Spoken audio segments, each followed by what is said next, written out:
ओम नमः सदेभ्यः। ओम नमः सदेभ्यः।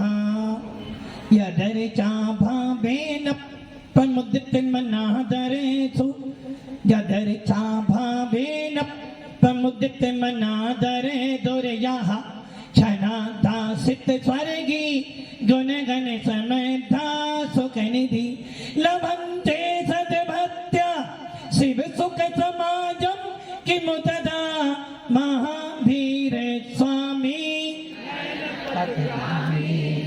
महावीर स्वामी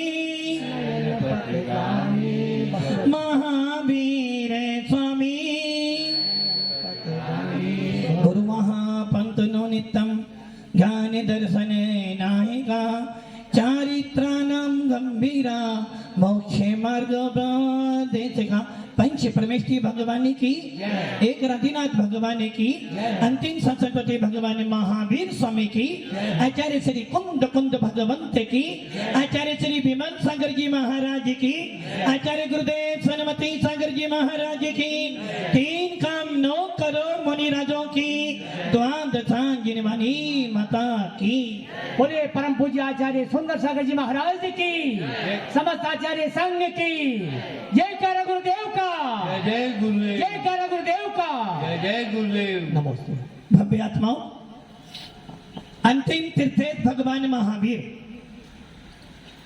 जिन्होंने इस धरती पे अवतार लिया और अवतार लेने के बाद कठोर साधना की और साधना के बल पर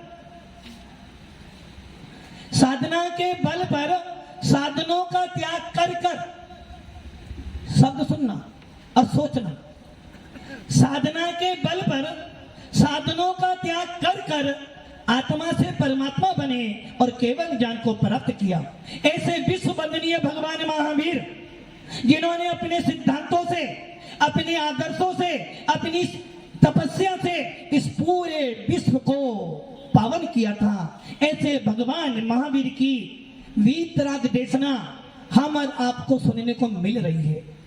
जिस समय दुख आता है, जिस समय कष्ट आता है और जिस समय लगता कोई मेरा नहीं है, उस समय अंदर की एक आवाज आती है कोई तो मेरा है और वो कौन है? वो है मेरा पंच परमेष्ठी।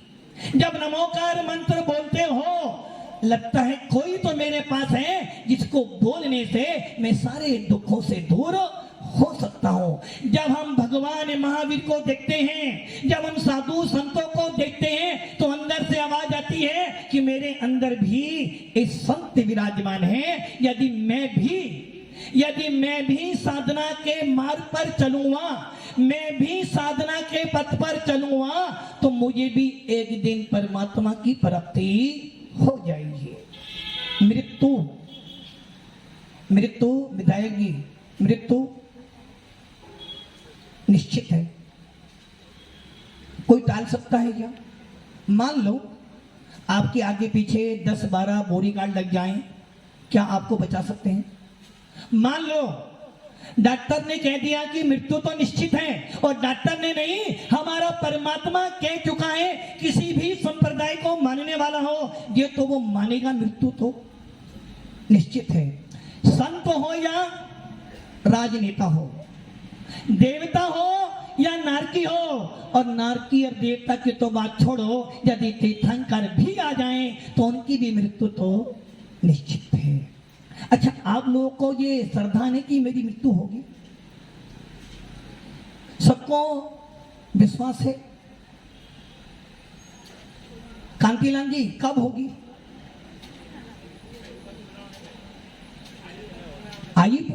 आपकी आयु पूरी कब होगी? बस मतलब कि मृत्यु निश्चित है, किंतु कब आएगी नहीं पता। और एक साधु संत से पूछ लेना तेरी मृत्यु कब आएगी? साधु संत कहेगा भैया जिस दिन दीक्षा ले ली थी उसी दिन मैंने मृत्यु को जीत लिया था, इसलिए हमारे तीर्थंकर हमारे साधु संत कभी मरते नहीं, अमर हो जाते हैं, और जो अमर हो जाते हैं सबके दिल पे राज करते हैं। भव्य आत्माओं, एक मिथ्या दृष्टि जीव और एक सम्य दृष्टि जीव, दोनों में कितना अंतर है? इतना ही अंतर है जितना अंतर एक घर में रहने वाला और एक घर के बाहर रहने वाला। आचार्य समर्थ भद्र स्वामी कह रहे हैं, कब मरना? सोनलाल जी, कब मरोगे? कब मरोगे? जब समय पूरा हो जाएगा। अच्छा, समय पूरा कब हो जाएगा ये नहीं पता। वो भजन है ना, भगवान तुम्हें मैं खत लिखता पर पता मुझे मालूम नहीं, दुख भी लिखता सुख भी लिखता पर पता। मृत्यु है किंतु कब होगी नहीं पता, और जिनको मृत्यु का पता लग जाता है वो क्या करते हैं? मान लो पाटनी जी, मान लो आपको पता चल जाए कि आपकी मृत्यु 1 घंटे में होने वाली, बोलो क्या करोगे? देखो, नमोकार ओनली नमोकार। और सोचो विधायक जी, नहीं आप तो तैयारी कर चुके हो। जब बताओ जी मृत्यु आपकी मालूम पड़ जाए, 1 घंटा बचा बस, डॉक्टर कह रहा है 1 घंटे बाद मर जाएगा, क्या करोगे? पवन जी क्या कर रहे हैं आप? देखो, झूठ नहीं बोलना। यदि आपको यह मालूम पड़ता है 1 घंटे बाद तेरी मृत्यु होने वाली है, सबसे पहले तुझे चिंता परिवार की होगी। सबसे पहले तुझे चिंता होगी कि अब क्या होगा। गाड़ी से जा रहे हो, सामने एकदम सड़क आ रहा, बोलो किसकी चिंता करोगे? अपनी परिवार की। अब परिवार का, किंतु आचार्य समर्थ भट्ट स्वामी कह रहे कब मरना? कब मरना? आचार्य समर्थ भट्ट स्वामी 122 नंबर के श्लोक में कह रहे हैं, उपसर्गे दुर्भिक्षे जर्सी रुजायम क्या निष्पत्ति कारे, धर्माए तनु विमोचन माहुर लेख न मारिया। मृत्यु निश्चित है, ये तो निश्चित हो गया कि मरना तो है। कायर भी मरेगा और सूरवीर भी मरेगा। कायर का भी मरण होना है, सूरवीर का भी मरण होना है, तुम्हारा भी मरण होना है, और साधु संतों का भी मरण होना है। जब तुम्हारा मरण होता है लोग छोड़ आते हैं, और जब साधु संतों का मरण होता है तो उसको आनंद से मृत्यु महोत्सव बनाते हैं। इसलिए हमारे साधु संतों के लिए संलेखना दी है, संथारा दिया है, और संथारा का मतलब है अपनी सारी अपेक्षाओं को रोक देना। साधु संत बनने का मतलब है अपनी सारी अपेक्षाओं को रोककर आत्मा के अंदर लीन हो जाना, सारी दुनियादारी से दूर हटकर एक अपने भगवान आत्मा के अंदर लीन होना, उसे कहते हैं मृत्यु महोत्सव। अच्छा, अब जरा चिंतन करो। हाँ भैया, तो शरीर है या शरीर में है? शरीर में हो, शरीर हो। भव्य आत्माओं, मिथ्या दृष्टि क्या कहता है? मैं शरीर हूं, मैं शरीर हूं, और सम्यक दृष्टि कहता है मैं शरीर नहीं, मैं शरीर में रहता हूं। इतना ही अंतर है। मिथ्या दृष्टि बहिरात्मा, जिसकी दृष्टि बाहर में घूम रही है, किसमें? मैं सुखी दुखी, मैं रंग के रब। मकान किसका है? मकान है ना आपका? मकान है आपका? कितना बड़ा मकान है? एक ही है। अच्छा, और बेटे कितने? एक है। पत्नी भी, गाड़ी भी, छोटी बड़ी 2। अच्छा, मकान कब लिया आपने? कब तक रहेगा? कब तक रहेगा? अरे भैया, जिस मकान गाड़ी को तू अपना कह रहा वो तेरी कहां से, तू कहां से लाया? कहां से लाए? महाराज मैंने तो बनाया था। तूने बनाया? शरीर है या शरीर में रहता है? मिथ्या दृष्टि जीव की मानता यही है कि मैं शरीर हूं, और सम्यक दृष्टि भगवान महावीर को मानने वाला, नमोकार मंत्र को बोलने वाला कहता है मैं शरीर नहीं, मैं शरीर में रहता हूं। घर में रहता हुआ भी मैं बैरागी हो सकता हूं और साधु संत बनने के बाद भी मैं घर में रह सकता हूं। अंतर कितना है? सिर्फ भावों का, विचारों का। एक मिथ्या दृष्टि भी घर में रहता है, सम्य दृष्टि भी घर में रहता है। मिथ्या दृष्टि कह रहा है कि मैं शरीर हूं और शरीर के टूट जाने पर आत्मा नष्ट हो जाती है। एक जरा सा लॉस हो जाए, बैग भरा हुआ हाथ में ले जा रहे थे सुरेंद्र जी, पैसों का भरा बैग हाथ में ले जा रहे थे, सामने से दो व्यक्ति आए, छीन के ले गए। बोलो क्या हुआ? क्या हुआ? दुखी हो गए? क्यों भाई, तेरा क्या गया? मतलब कि बैगों, नोट से भरा बैग गया तो दुखी हो गया। घर की छत में से दो बूंद पानी गिरी तो तेरे आत्मा के परदेश बाहर आ गए, किंतु तेरी आत्मा में इतना राग देश भरा, कभी उसकी चिंता नहीं की। शरीर के टूटने पर चिंता होती है, किंतु आत्मा के बिगड़ जाने से चिंता नहीं करता है। ऐसे कैसे करा काम चलेगा? भव्य आत्माओं, ये ध्यान रखना, सम्य दृष्टि जीव शरीर में तो होता है, किंतु शरीर में शरीर नहीं है, और मिथ्या दृष्टि शरीर में रहता हुआ भी शरीर को अपना मानता है। इसलिए आचार्य भगवंत कह रहे हैं, आचार्य भगवंत कह रहे हैं, यदि तू मरण करना चाहता है तो सबसे पहले ये सावधान बना ले कि बाहर की कोई भी वस्तु तेरे काम में आने वाली। काला जी, क्या वस्तु काम में आने वाली? किसकी? अच्छा, पत्ते तुम्हारे काम में नहीं आएगी? अब वो सोच रहे हैं, सोच लगे। हाँ भाचन जी, कोई तो है, कोई तो है ना? कौन है? कौन सा परिवार? अरे उस परिवार को परिवार कह रहे हो जो तुमको शमशान में छोड़कर आएगा। उस परिवार को परिवार कह रहे हो जो तुमको जलाकर आएगा। और मान लो निर्मल जी, किशनगढ़, मान लो घर में मृत्यु हो गई है और मृत्यु हुई है शाम को 8 बजे। अब कहां ले जाओगे?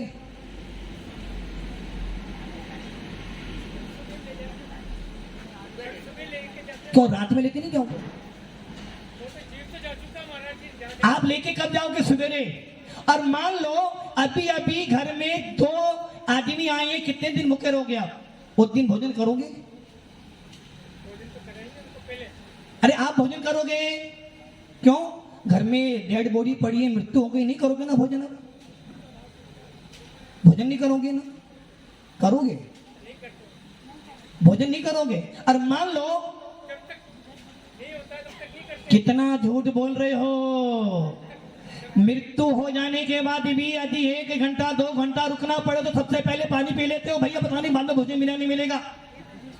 अब आप ये सोच लो, जिस स्त्री के पीछे, जिस स्त्री ने तुम्हारे 50 60 60 साल 70 साल भारत जी खराब कर दिए, यदि वो पत्नी कह रही है पति से कि तुम्हारे बिना मैं भोजन नहीं करती हूं, पारस तुम्हारे बिना वो भोजन नहीं करती है, और तुम्हारे बिना तो वो घर से बाहर भी। और मान लो यदि किसी पत्नी का पति मर जाए और सवेरे समाचार 8 बजे आया कि उसकी डेड बॉडी अहमदाबाद से आ रही है, अब बताओ पत्नी क्या करेगी? आज उपवास करेगी? अब आप सोच लो, जो पत्नी तुम्हारे रहते रहते पानी नहीं पीती थी, जो पत्नी तुम्हारे रहते रहते तुम्हारी आज्ञा के बिना भोजन नहीं करती थी, आज वही कह रही है जाने वाला तो राकेश जी, जाने वाला तो, अब इसके पीछे मैं क्यों मरूं? वो तो लौट के आने वाला, लौट के आ जाए, अब लौट के आने वाला नहीं है। और मैं उसके पास जाना चाहती, जिस बेटे को बड़े प्यार से पाला है, वो बेटे कह रहा पापा गए, अब बस एक काम बचा है। कौन सा काम बचा है? अग्नि जलाकर आऊंगा और एक फोटो बना दूंगा साल में एक बार आपको। अब आप सोच लो, कह रहे मेरा परिवार, किसका तुम्हारा परिवार? अरे दूर सत्य समझ ले, तेरा परिवार नहीं है, तेरा परिवार तो मात्र एक भगवान आत्मा ही है। इस आत्मा में जो तेरा ज्ञान दर्शन है, जो इस आत्मा में तेरी विशुद्धि है वो ही तेरा है, इसके अलावा कोई तेरा। और तू किसके पीछे घूम रहा है? दिन भर मेहनत करती हो, दिन भर किसके लिए? हाँ भैया, दिन भर घूमते हो, कमाते हो किसके लिए? परिवार के लिए। अब बताओ कितना अच्छा उत्तर दे रहे हैं, परिवार के लिए कमाते हो, मतलब कि आपके सौभाग्यशाली हो आप सब। निर्मल जी, पत्नी तुम्हारी बहुत पुण्यशाली है। क्यों? क्योंकि पापा ने बोला, इनके पापा ने, तुम्हारे पापा जी ने बोला बेटा चिंता नहीं कर, तुझे बड़े लाड प्यार से पाला है और शादी के बाद भी एक नौकर दे रहा हूं जो कमा कमा के लाएगा, तो खर्च करती रहना। वो भैया कह रहे हैं किसके लिए कमा रहे हो? परिवार के लिए। अभी मान लो तुम्हें किसी व्यापार में लॉस हो जाए, नीरज जी ऐसा होगा नहीं, फिर मान लो यदि व्यापार में लॉस हो जाए, बोलो कौन कौन तुम्हारे हाथ में, कौन कौन तुम्हारे साथ में आएंगे? और अभी 2 लाख का लाभ हो जाए तो मतलब कि यदि लाभ हुआ तो देखा मेरा पति देव, मेरा बेटा, और जब लोग नालायक समझाया था ना, अब हो गलत। मतलब कि वो पंक्ति याद कर लो, दुखी सुखी के सब साथी, दुखे में न कोई। ये ध्यान रख लेना, सुख में तो शत्रु भी मित्र बन जाता है, और जब दुख आता है तो घर वाले भी छोड़ देते हैं। किंतु ये साधु संत ऐसे होते हैं जो दुख आने पर भी साथ देते हैं। सुख में साथ दे ना दे चलेगा, किंतु साधु संत दुख में जरूर साथ देते हैं। और भव्य आत्माओं, संलेखना करने के लिए, मरण सुधारने के लिए, मरण तो निश्चित है, और यदि अपना मरण सुधारना चाहता है तो आचार्य भगवंत कह रहे हैं, व्याख्या भी हुई नहीं है शुरू, अभी तो मैं आपको भूमिका ही बता रहा हूं। यदि मान लो घर में पापा जी बहुत बीमार हैं, क्या करोगे बताओ? मान लो घर में पापा जी बहुत बीमार है भैया, क्या करोगे? अस्पताल ने जवाब दे दिया भैया अभी यहाँ बेड खाली करो, क्या करो? नहीं, इतना तो तुम सत्य नहीं बोल सकते, क्योंकि भगवान महावीर का सिद्धांत तो मानते हो, किंतु उसको वाणी में ही मानते हो, वैसे नहीं मानते हो। हमने भगवान महावीर को देखा है, उनकी वाणी सुनते भगवान महावीर के सिद्धांत मानते नहीं है, महावीर को मानते, उनकी वाणी नहीं मानते। यदि पिताजी बीमार हो जाएं, 2-4 दिन सेवा करोगे, 5वें दिन या तो नौकर रख दोगे या फिर कहोगे भैया अपने बस के तो अब काम। यदि 2 दिन 4 दिन 6 दिन यदि घर के किसी व्यक्ति को सारे काम बिस्तर पे करने पड़े, समझे ना, सारे काम बिस्तर पर, समझे सारे काम, 1 नंबर से लेकर 3 नंबर तक, 3 नंबर में खाना, तो 4-5 दिन तो करोगे, छोटे दिन भगवान, क्या भगवान? हाँ भैया भगवान, विनोद जी भगवान, या तो इन्हें उठा लो या भगवान मुझे बुला लो। भव्य आत्माओं, इसलिए हमारे जैन शासन में कहा गया है, जब तेरा शरीर काम ना करे तो संथारा धारण कर ले, और उस संथारा में, उस संलेखना में तुझे साधु संत मिल जाएंगे जो तेरे शरीर की भी सेवा करेंगे और तेरे भावों की भी सुधार करेंगे। इसलिए ये ध्यान रखना, कभी ये मत सोचना यदि मेरे पिताजी बीमार हो गए हैं तो पापा को बोलना पापा यदि तेरी इच्छा हो तो चलो समाधि मरण कर लो। अरे महाराज मैं कैसे बोलूं, लोग क्या कहेंगे? अरे दुनिया की सुनोगे तो जिन धर्म का पालन नहीं कर पाओगे, दुनिया की सुनोगे तो खाना भी खा नहीं पाओगे। इसलिए दुनिया की नहीं सुनना अपने अंतर आत्मा की सुनना, साधु संतों की बात सुनना। और भव्य आत्माओं, इसलिए बार बार कहा जा रहा है, अंत समय में मृत्यु सुधार ले। जीवन भर तूने पाप किया, यदि अंत समय में अंतर मुहूर्त के लिए भी तेरे भाव बन गए मृत्यु महोत्सव करने के, तो समझना तेरा जीवन सफल हो जाएगा। इसलिए वो पंक्ति पढ़ते ना, इतना तो करना स्वामी, इतना तो करना स्वामी, जब प्राण तन से निकले हो सिद्ध सिद्ध सिद्ध मुख में जब प्राण तन से निकले, यदि तेरे प्राण तन से निकल रहे हैं और डॉक्टर कह रहा कि बस अब ले जाओ, तो ये भावना कर लेना कि हे भगवान आत्मा, हे ज्ञानी पुरुष, ये विचार बना लेना कि अभी भी मेरी समाधि सुधर गई, मेरी मृत्यु सुधर गई तो मेरे भव भव का काम निकल जाएगा। एक एक वोटों से सरकार पलट जाती है, एक एक विधायक से सरकार गिर जाती है, और एक एक श्वास में यदि नमोकार मंत्र जप लिया तो मृत्यु महोत्सव हो जाता है। इसलिए भव्य आत्माओं, कभी भी ये मत सोचना कि लोग क्या कहेंगे, अरे लोग का काम कहने का उनको कहने दे, तेरी आत्मा क्या कहती है वो सुनना। पहले अपनी आत्मा की आवाज सुन और साधु संतों के उपदेश सुन, तो तेरी मृत्यु महोत्सव हो सकता है। इसलिए आचार्य समर्थ भद्र स्वामी कह रहे हैं, सम्य दृष्टि जीव शरीर में रहता हुआ भी शरीर नहीं होता है, और मिथ्या दृष्टि जीव शरीर में ना भी है तब भी वो अपने परिवार को अपना मान कर चलता है। इसलिए भव्य आत्माओं, भगवान महावीर ने अपने उपदेशों में यही कहा कि भैया जीना चाहता है अच्छी तरह से जी, और ऐसा मरण कर कि पूरे विश्व के लिए तो आदर्श बन जाए। इसलिए भव्य आत्माओं, आज ये छह मुमुक्षु संसार देखा है, पूरा परिवार सामने है, फिर भी भावना भा रहे हैं। और कौन सी भावना भा रहे हैं?